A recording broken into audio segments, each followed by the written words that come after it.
दोस्तों, क्या आप जानते हैं कि शिवरात्रि की क्या है कहानी, या फिर शिवरात्रि कब से शुरू हुई? नहीं? तो चलिए आज हम इस वीडियो में महाशिवरात्रि की पावन कथा सुनाते हैं। दरअसल परमपिता ब्रह्मा के मानस पुत्र दक्ष जब प्रजापतियों के राजा बने तो उन्होंने एक विशाल यज्ञ का आयोजन किया। इसमें सम्मिलित होने के लिए तीनों लोकों के अतिथियों को न्योता भेजा गया, सिर्फ भगवान भोले को छोड़कर। भगवान शिव राजा दक्ष के जमाई थे, लेकिन दक्ष को भोलेनाथ का अलबेला और मस्तमौला स्वभाव तनिक भी नहीं भाता था। जब शिवजी की अर्धांगिनी और दक्ष की पुत्री सती को पता चला कि उनके पिता ने यज्ञ का आयोजन किया है, तो उन्होंने भी उसमें सम्मिलित होने की इच्छा जताई। लेकिन भोलेनाथ बिना आमंत्रण के यज्ञ में जाने को तैयार नहीं हुए, इसीलिए सती को वहां अकेले जाना पड़ा। वो जैसे ही सभागृह में पहुंची, उन्हें शिव निंदा सुनाई दी। सती को देखकर भी उनके पिता नहीं रुके, वो शिव की बुराई करते रहे। सती ने अपने पिता को समझाने का प्रयास किया, लेकिन राजा दक्ष ने उनकी एक न सुनी। सती अपना और अपने पति का अपमान सह नहीं पाई और वो यज्ञ स्थल पर बने अग्निकुंड में कूद गईं। सती के अग्निकुंड में कूदने का दुखद समाचार लेकर नंदी कैलाश पर्वत पर पहुंचे। भगवान शिव सती को बचाने के लिए यज्ञ स्थल पर गए, लेकिन तब तक सब खत्म हो चुका था। कैलाश पति ने क्रोधित होकर सती का शरीर उठा लिया और तांडव करने लगे। जिस दिन शिव ने तांडव किया था वो फाल्गुन महीने के कृष्ण पक्ष की चतुर्थी तिथि थी।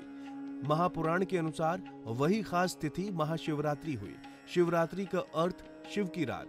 शास्त्र के अनुसार हर सोमवार का दिन शिव की पूजा के लिए उपयुक्त है। हर महीने के कृष्ण पक्ष की चतुर्थी तिथि शिवरात्रि होती है। फाल्गुन में महीने में खास तिथि महाशिवरात्रि हो जाती है। महाशिवरात्रि के दिन देश के 12 ज्योतिर्लिंगों में शिव भक्तों का जमावड़ा लगता है। इनके नाम है सोमनाथ, मल्लिकार्जुन, महाकालेश्वर, ओंकारेश्वर, केदारनाथ, भीमशंकर, विश्वेश्वर, त्र्यंबकेश्वर, वैद्यनाथ, नागेश्वर, रामेश्वर और गणेश्वर। हिंदू शैव संप्रदाय वालों के लिए ये सबसे बड़ा धार्मिक अनुष्ठान है। दुनिया के सभी शिवालयों में इस दिन अंधकार और अज्ञानता को दूर करने का संकल्प लिया जाता है। दिन भर उपवास रखकर शिवलिंग को दूध, दही, घी, शहद और गंगाजल से स्नान कराया जाता है। शिव पुराण के अनुसार इसी रात शिव और पार्वती का विवाह हुआ था। इसका मतलब हुआ कि शिव और शक्ति या फिर पुरुष और आदिशक्ति यानी प्रकृति का मिलन। एक और मान्यता है कि इस दिन ब्रह्मांड की रचना हुई थी। सती के शोक में भगवान शिव गहन समाधि में चले गए, ध्यान मग्न हो गए। उनके ध्यान को कोई तोड़ नहीं पाता। भगवान विष्णु और ब्रह्मा भी सारे जतन करके हार गए। सृष्टि का संचालन भी बाधित होने लगा। देवता गण की समझ में नहीं आ रहा था कि भगवान शिव का ध्यान तोड़ने के लिए क्या किया जाए। दूसरी तरफ हिमालय की बेटी के रूप में सती का पुनर्जन्म होता है। उनका नाम रखा गया पार्वती। पार्वती शिव को पाने के लिए कठिन तपस्या करती हैं।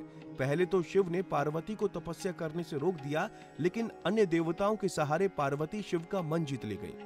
फिर एक विशाल समारोह में शिव पार्वती का विवाह हुआ। उस दिन भी फाल्गुन महीने की कृष्ण पक्ष की चतुर्थी तिथि थी, इसलिए लड़कियां शिव के सामने वर पाने के लिए इस दिन शिव की पूजा करती हैं। मध्यकालीन इतिहास से पता चलता है कि संसार की मंगल कामना के लिए लड़कियां, विवाहित, विधवाएं, सभी स्त्रियां शिवरात्रि का व्रत करती हैं। इसका मतलब ये नहीं कि शिवरात्रि सिर्फ स्त्रियों के लिए है। शिवरात्रि का पहला अनुष्ठान एक पुरुष ने ही किया था। वो कहानी भी स्वयं शिव ने बताई है। दरअसल शिव पुराण के अनुसार पुराने जमाने में उत्तरकाशी यानी आज की वाराणसी में एक निर्दयी शिकारी रहता था।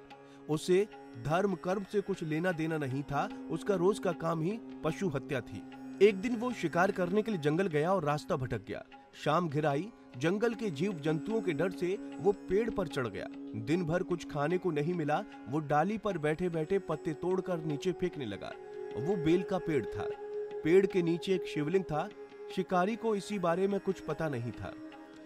वो एक दिन शिव चतुर्थी यानी महाशिवरात्रि और शिकारी भूखा था। उसके फेंके हुए पत्ते बार बार शिवलिंग पर चढ़ रहे थे।